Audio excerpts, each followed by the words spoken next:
Good evening. Evening to each and every one of you. Happy indeed to see all of you here this evening. Be turning to the book of Mark. We'll be studying from there here this evening.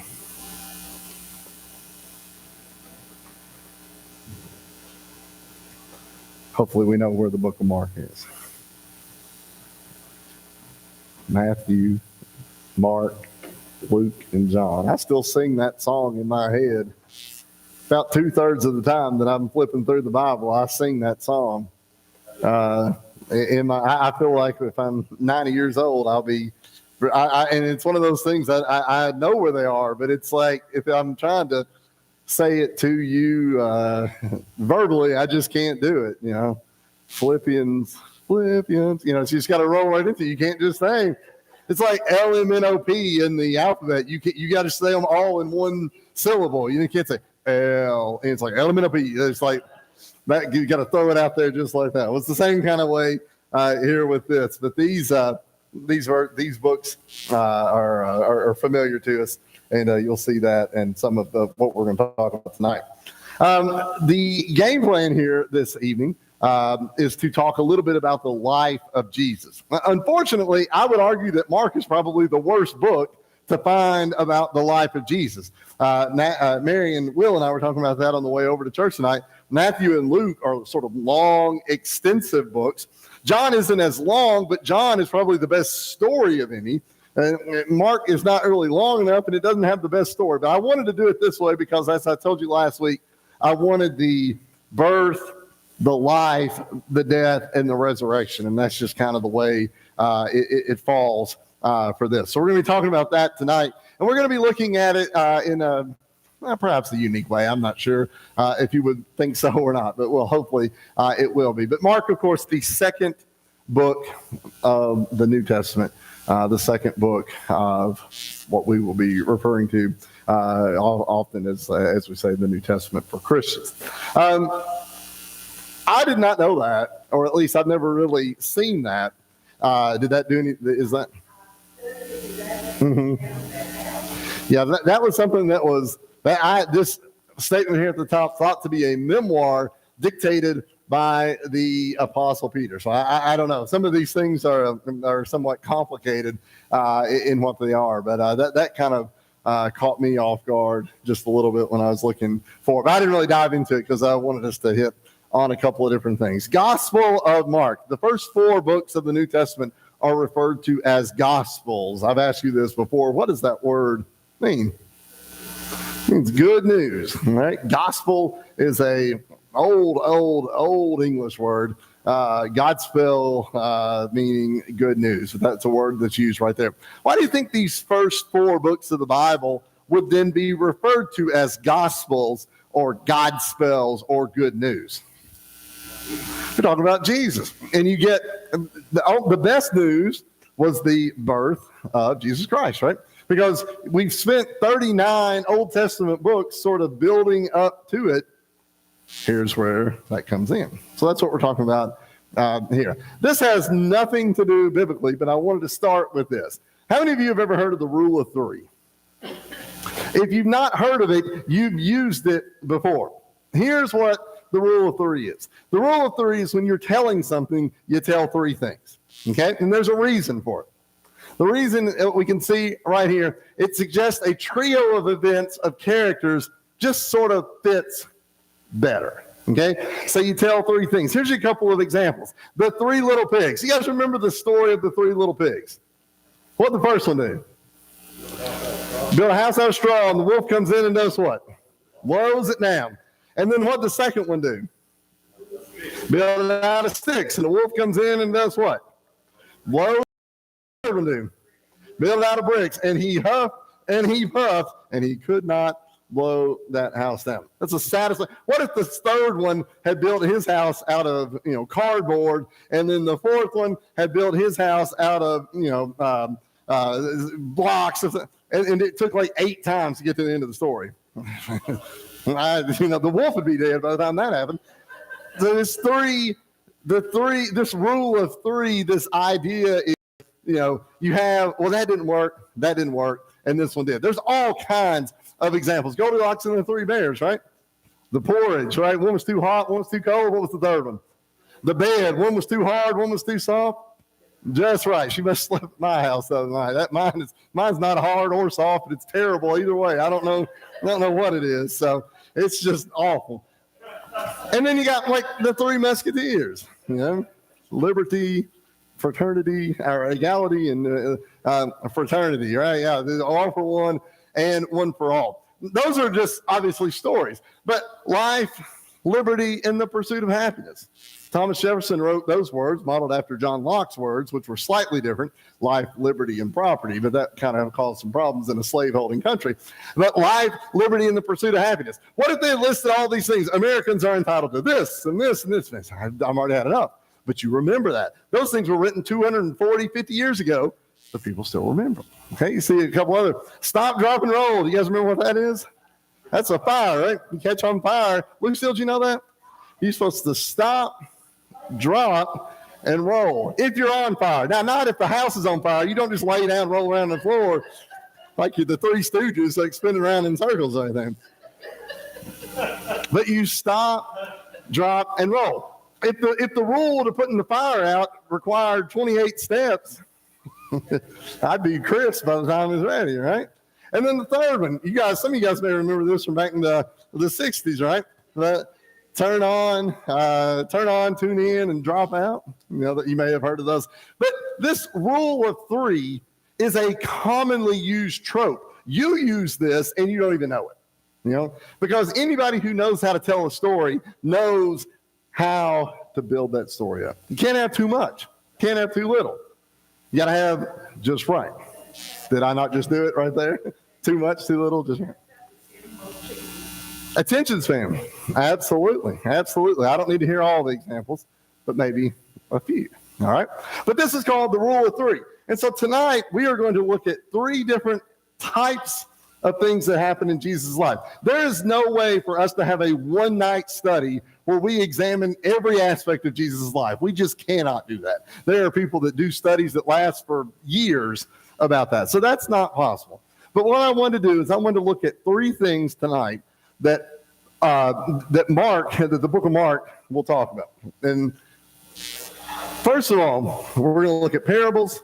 The second thing that we're going to look at is Jesus predicting his resurrection. And then the third thing is Jesus being promoted or announced as the Son of God. And so we're going to look at 3 different things. There are obviously more stories that we could tell. You may leave here unsatisfied thinking, I wish they had told the story of this, and that's fine. I understand that. We got to hit on some, but maybe not others. But let's talk first about parables and Mark's use of 3. These are the seed parables. So be turning to Mark chapter 4. You're not going to hear a story that you've never heard before. These are all things that you are probably familiar with. But what our plan is tonight is to read it, maybe discuss it a little bit. What does it mean? And then we'll go on to the next one. The first one. This is the parable of the sower. You can find this in Mark chapter 4, verses 1 through 9. Now, Shell, if you care to read that one. And again he began to preach by the sea. A great multitude was gathered to him, so that he had to follow and sat on the sea. And the whole multitude was on the land face of the sea. Then he taught them many things of parable, and said to his people, Listen, behold, the sower went out to sow. And it happened as he sowed, and some seed fell on the wayside, and birds began out and about. So fell on stony ground, where it had much earth, and immediately sprang up because it had no depth of earth. But when the sun was up, it was full, and because it had no root, it was young. And some seed fell on a stone, and some of the road choked, yielded no crop. But other seed fell on good ground, and yielded crop, and sprang up, and increased and produced. Some 30 fold, some 60, and some 100. Do you have ears to hear? So let's talk first of all about a parable, because the first couple of verses here are not really the parable. That's Jesus sort of setting the stage. But it says that he went out a great multitude was gathered. So he got in the boat, he sets in it in the sea. It's almost like you're setting up a stage a little bit. Let me get out of the way so you can all see and you can hear. And then it says in verse 2, then he taught them many things by parables. What is a parable? That's the old saying, right? The earthly story with a heavenly meaning. So it's a story that someone living on earth could relate to. So the parable of the sower talks about planting seed. Well, anybody who's farmed or gardened would have some kind of understanding about this. I'm not going to be confused by that. And I know that if I throw some soil or throw some seed on some bad soil, it's probably not going to grow. And I also know that when I throw out some seed, some birds are going to eat it. It's going to blow away. It's going to wash away. But I also know that there's some places that I'm going to plant and it's going to come up real good. Ron Rogers knew exactly how to get it right. Ron was never going to be the parable of the sower because none of Ron's seed was going to go into these places that disaster could have struck. He was going to focus on that. But anybody who, I'm sure Ron has planted things in areas and thought, and the next year, I'm not planting it there. It didn't really work the last time. So Jesus tells this story here, this parable of a sower. Jesus has to teach a population that was in many ways uneducated. It was also a population that didn't have scripture, at least a book that we could open up. I did tell you to turn to Mark chapter 4, and all of you were able to find it. Even if you did not know where Mark chapter 4 is, you could find it just by flipping through. They didn't even have that.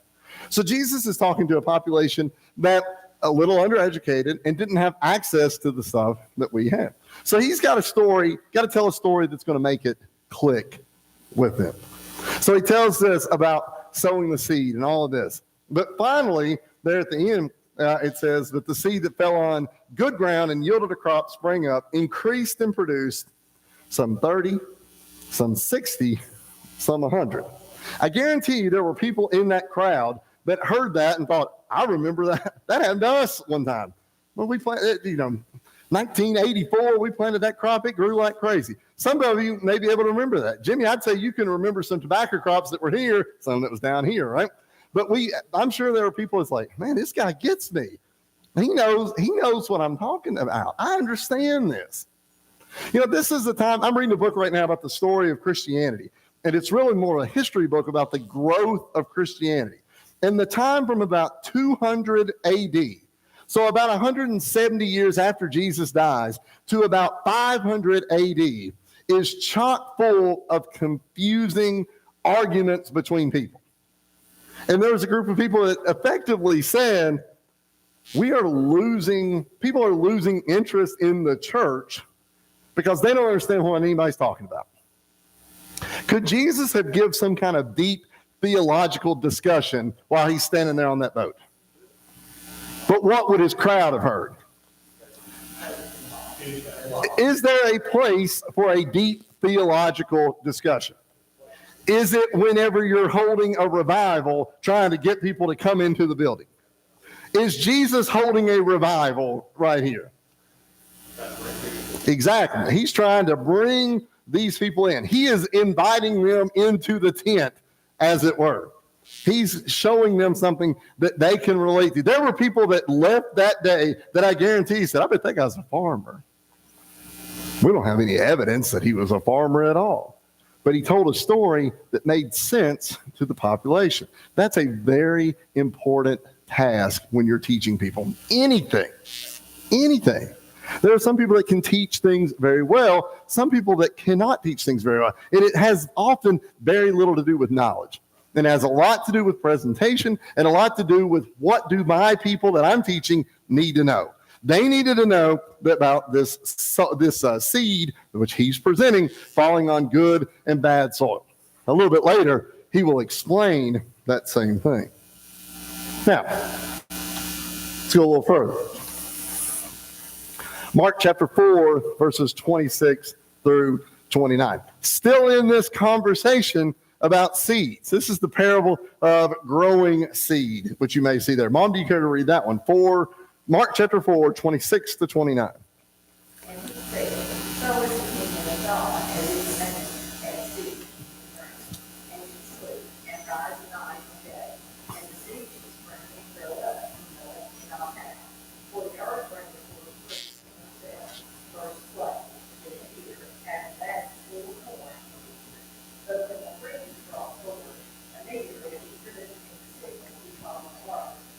All right. Now, this is about 15 verses later.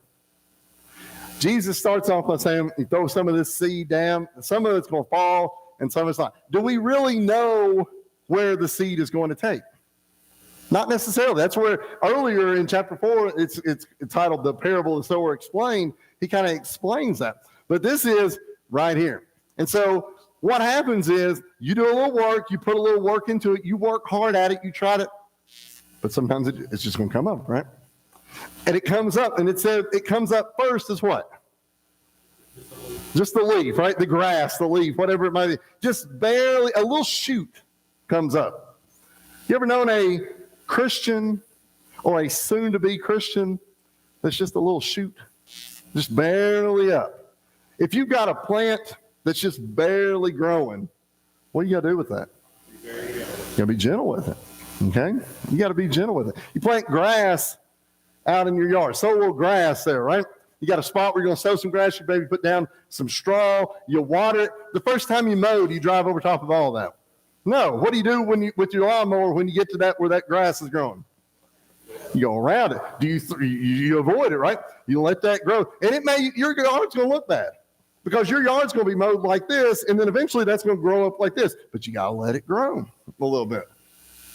When we're working with people to become Christians, do we got to let them grow a little bit? Then he says what? He says after that comes up, then what? In the head and then the full grain. And then it's time for what? Then it's time of harvest. Lord of harvest, send forth reapers, right? The fields are white. Fields are teeming, as it says, right? The growing seed. The third one. Parable of the mustard seed. Mark chapter 4, 30 to 32. I'd call on you, Jimmy, but you already had to read the 3 pages up there in the front just a minute ago. Felt kind of bad. It just kept on going. I didn't realize I'd put that much on there, so I apologize. The font need to be a little bit bigger. Annette, do you care to read Mark chapter 4, 30 to 32?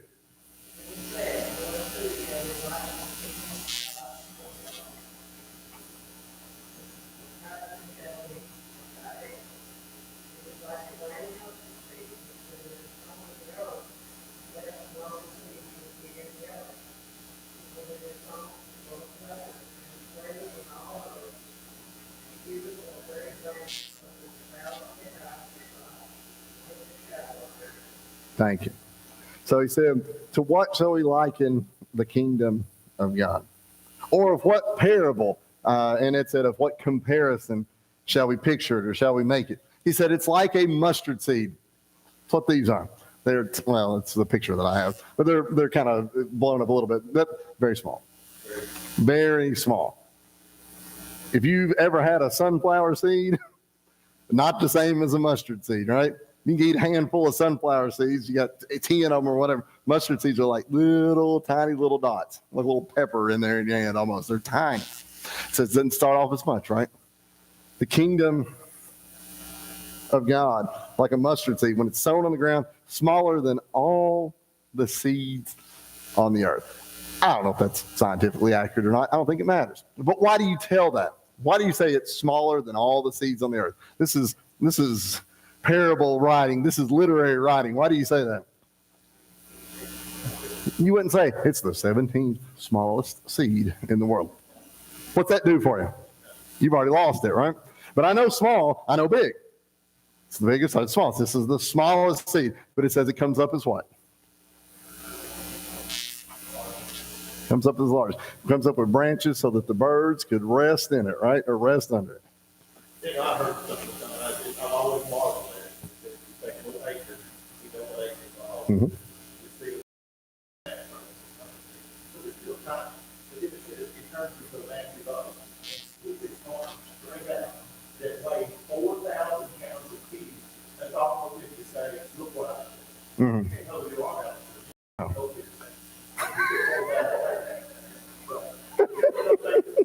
I always marvel.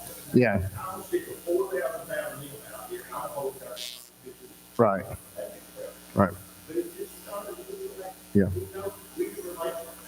We don't understand.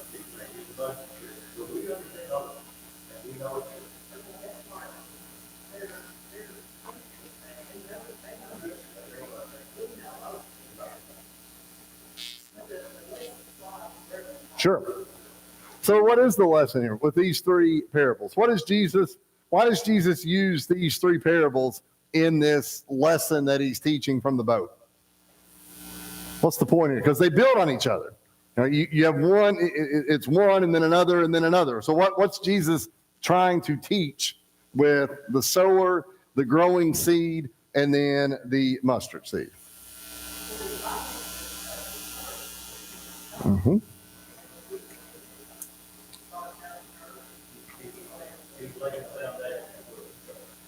Absolutely. Yeah. Right. Absolutely. Other thoughts? Now, there's a ton of different parables, and you have read them, and there may be some that are your favorite. That's excellent. Those are methods that Jesus used in order to be able to teach. That's why he's the most effective teacher that there would have been. Lays it out there, pretty straightforward, pretty simple right there. But this is about the growth of the church. Here in a few weeks, we're going to come back to sort of church growth, especially in Acts. We'll talk a little bit about that. But this is laying that foundation, planting the seed. The song, "Are You Sowing the Seed of the Kingdom?" Brother, lots of songs that we've already referenced there as well. All right, that's our first one. Other questions, other thoughts on parables? Well, I think one thing that I like about parables is they're hard to forget. Mm-hmm. Once you learn, like from a child, you learn that I don't think you listen. I really don't. You may forget a lot of things, that spirit. But those parables are just, they resonate.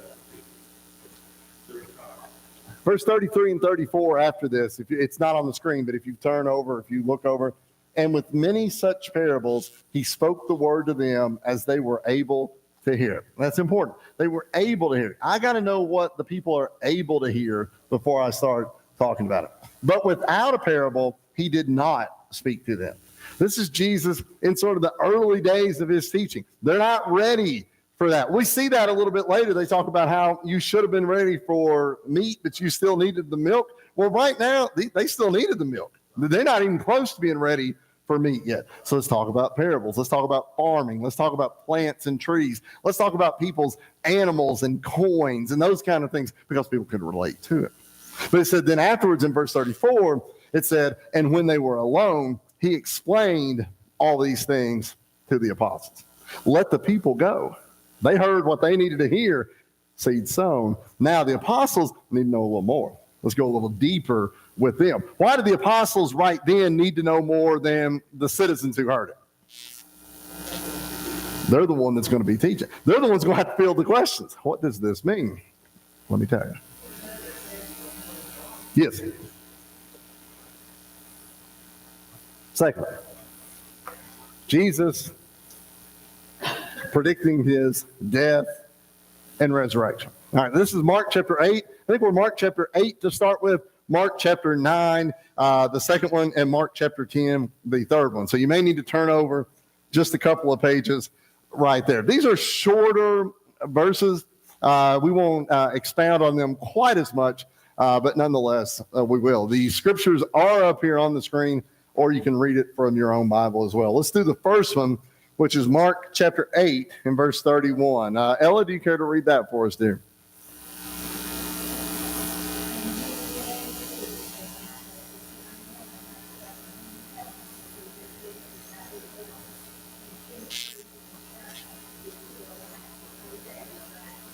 All right. So that's just one verse. But Jesus here in Mark chapter 8, helps if I get over there as well. Jesus here in Mark chapter 8, this is after he's done a few different miracles. So if you look at Mark chapter 8, we talk about feeding the 4,000, and then the blind man was healed. You're starting to get a little deeper into Jesus' teaching right here. Now, why do you think Jesus might not want to start his first ever sermon by saying, they're probably going to kill me? Why would you not announce that to the crowd right from the beginning?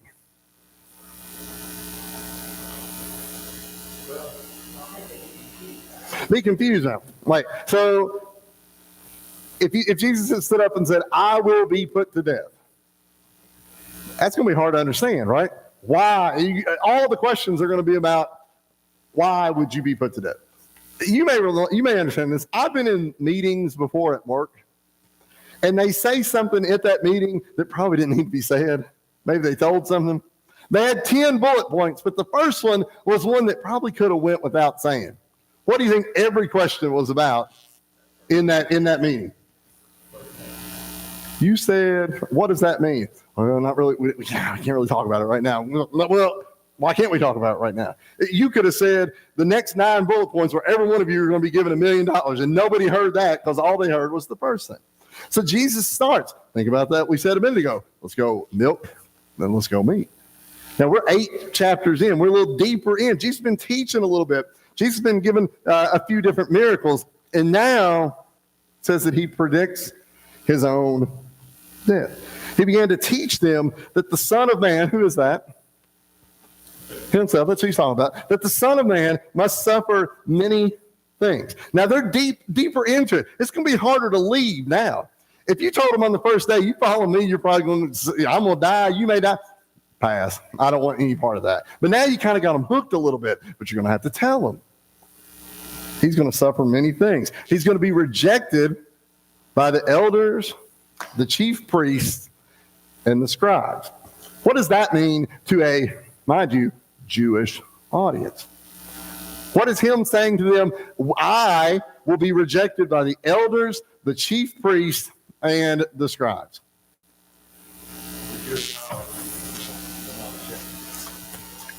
Everybody that matters is going to say no. And if they say no to him, they're also saying no to his followers. He's setting the stage for them. It's not going to be easy. If he had said the elders, the chief priests, and the scribes, they're going to be 100% in on this. They'll love it. Well, that sounds good. I'd like to follow him because I might be able to get a job. The chief priest, he's got that job opening. I could be able to. That's not what he says. Elders, chief priests, and scribes will reject him and be killed. That's really tough. And then the last part, and after 3 days, what? And then now I'm just lost, right? So wait a minute. You're going to be killed. You're going to be rejected by all the people that matter in the Jewish faith. You are going to be put to death. And then 3 days later, you're going to rise up. It's hard to explain, right? It's a little complicated in what's happening. Okay. Right. Yes. I think you're saying. And so that's the first time. So let's go to the second one then. This is another chapter over. I know that timelines are a little confusing on this. It's not necessarily one chapter over was 10 minutes later. It's not necessarily that. But Mark chapter 9 and verse 31. Linda, do you care to read Mark 9:31? Yes, ma'am.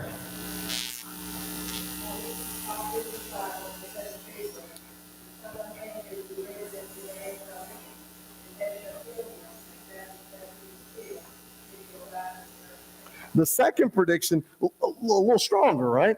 There's not as much floral language that's included in the first one here in the second one. And the second one gets a little bit more in depth. He taught his disciples and said to them, the Son of Man is being betrayed. I, Jesus, am being betrayed into the hands of men, and they will what? I am being betrayed, and they are going to kill me.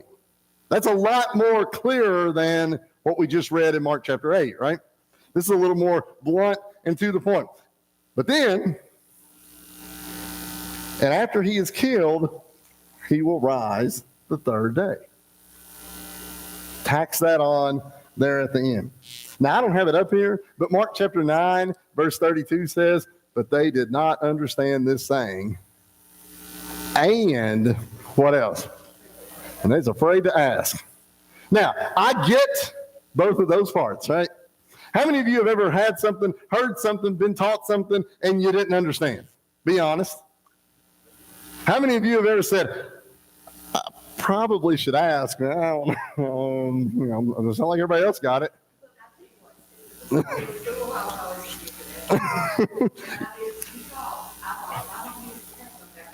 Well, I will say this, as a school teacher, I like it best when somebody does ask that question. And I'm sure that there were probably 12 apostles that were in that spot right there that probably would have been better off if they had have asked, but they didn't really get it. It got a little more serious, but I still feel like they were probably challenged by that. He'll die and rise again on the third day. I don't get that. Yes, sir.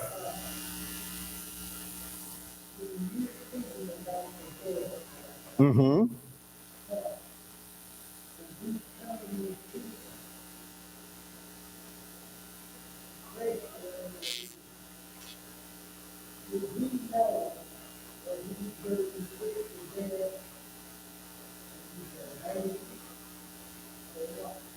So I think that's a really good question, and I don't really know how to accurately answer that question. You know, the Bible says that in the beginning was the Word, and the Word was God, and God and Jesus were together at the same time. But I don't really understand, or I don't want to feign an understanding in what I think Jesus might have known before he came to earth.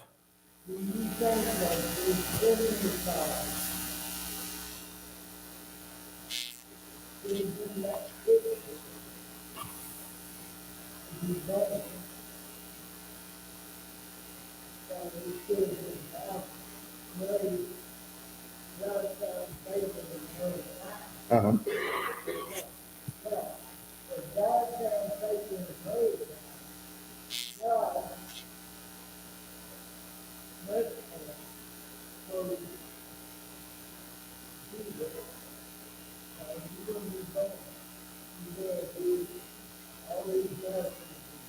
Mm-hmm.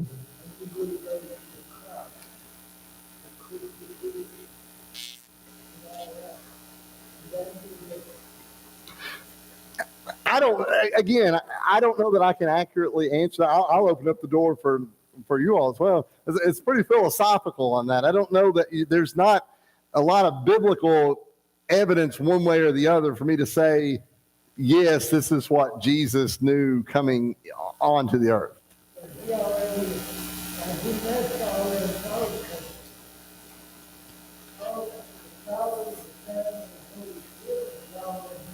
Mm-hmm.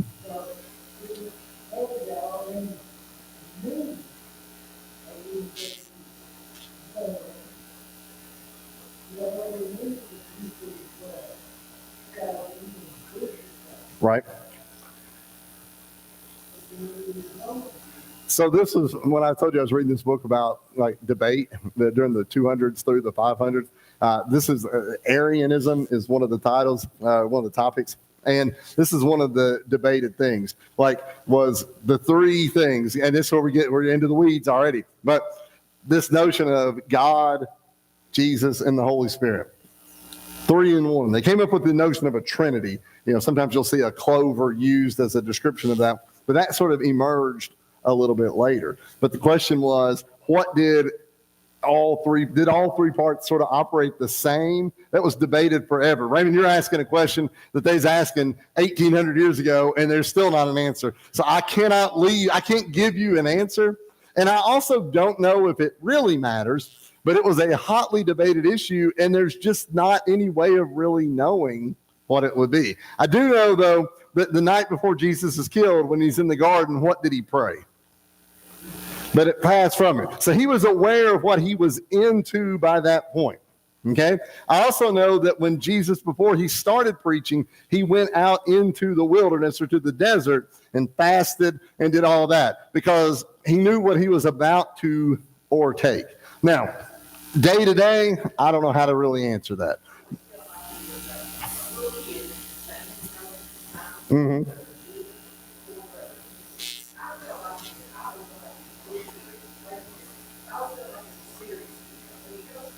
Mm-hmm.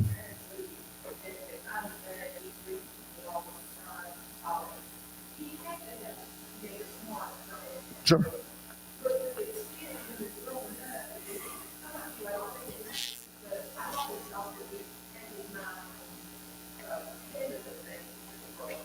And I don't know, again, I don't know how to answer that question.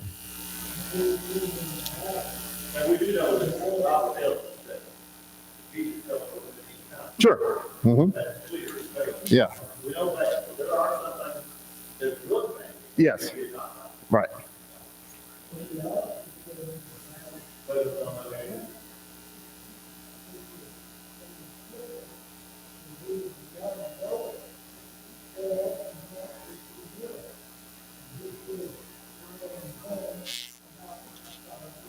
Mm-hmm. Which confused a lot of people because his father, Joseph, his earthly father, was who was looking for him. Yeah. Yeah.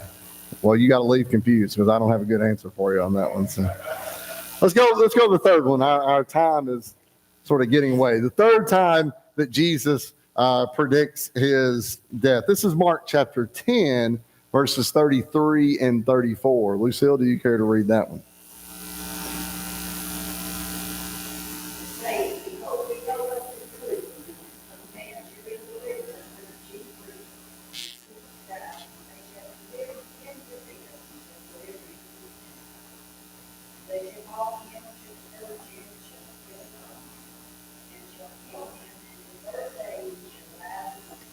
Each one of these gets a little more in depth.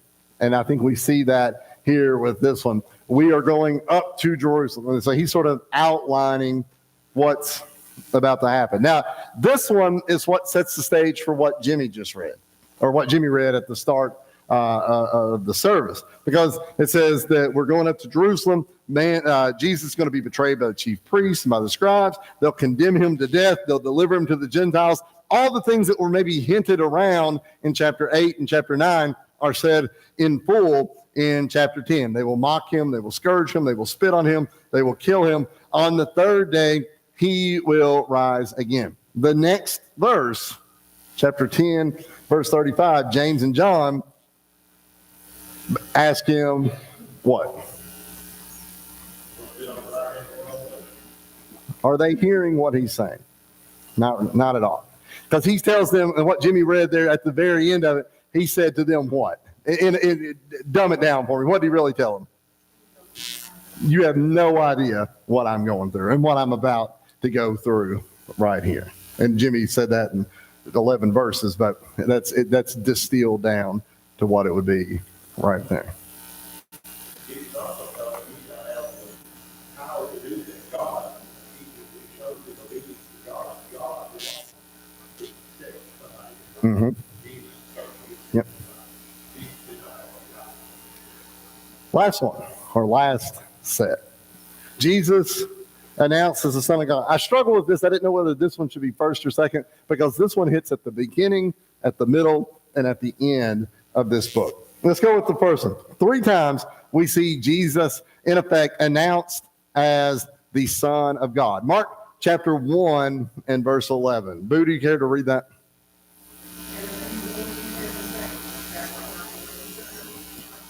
So when Jesus was baptized in Mark chapter 1, you know the story. He came up and the dove descends and all that. And it says, a voice from heaven. What is this voice from heaven in Mark 1:11? It's the voice of God. And he says what? You are my beloved son. That's the first part. You are my beloved son. So Jesus, the Son of God. And then, comma, what? In whom I am well pleased. So from the get-go, we're told, this is Mark chapter 1. From the get-go, Jesus is God's son, and God is pleased with him. Second one, Transfiguration. You remember the story of the Transfiguration, right? What happened in the story of the Transfiguration? Mark chapter 9. It's told in other places too, but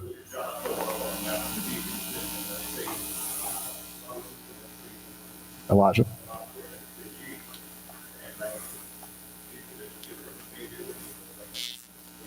3 tabernacles.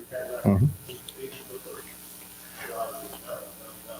So in Mark chapter 9 and verse 7, after Peter's kind of saying this about building this, actually Mark chapter 9 and verse 8, suddenly when they had looked around, they saw no one anymore, but only Jesus with himself. In verse 9, it says, now they came down from the mountain, he commanded them that they should tell no one the things they had seen till the Son of Man had risen from the dead. But before that, in chapter 9, verse 7, we see again a voice from the cloud says what?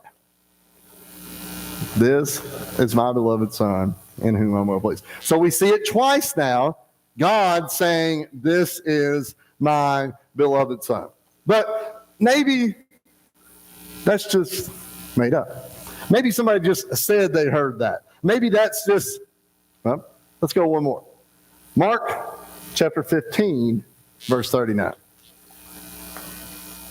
In Mark chapter 15, what we see here is when Jesus was put to death on the cross. And in Mark chapter 15, verses 33, we read about the 6th hour, darkness. We read about all of this. And let's get to Mark chapter 15 and verse 39. Boo, do you care to read that one then too? Mark 15, verse 39.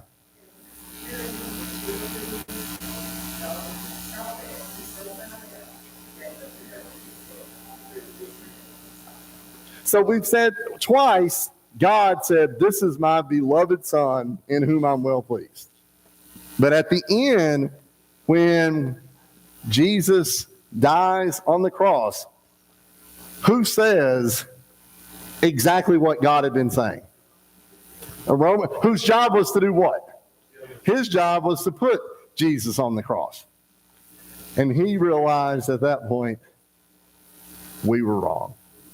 Well, they did what they were supposed to do, but he realizes who it was that they had killed. So 3 times, Jesus announced the Son of God. Yeah.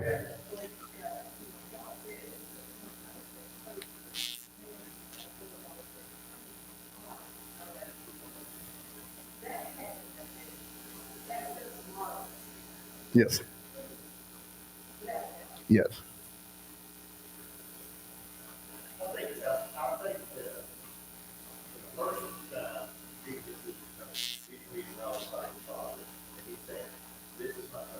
Mm-hmm.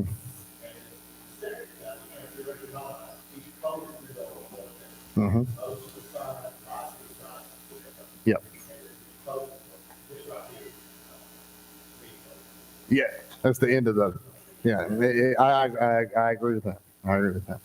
So we've looked at 3 different things, 3 different ways in the book of Mark, 3 different sort of stories about Jesus's life in a sense, but the parables are the method that Jesus would use to teach. Then the statement of Jesus predicting his own death, which that has to happen. That was something that had to happen during this. And then the last thing of the admitting of the fact that God or Jesus was God's Son. All things that sort of had to happen. So I don't know if that's the best way to describe the life of Jesus, but I think it kind of hits on all 3 different parts or aspects of Jesus' life. Went a little bit long, but does anybody have questions or anything you want to ask?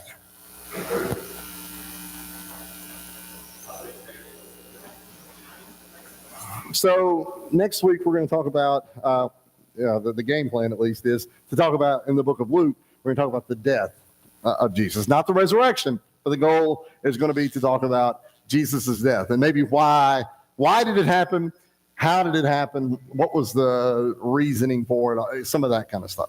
All right, thank you all.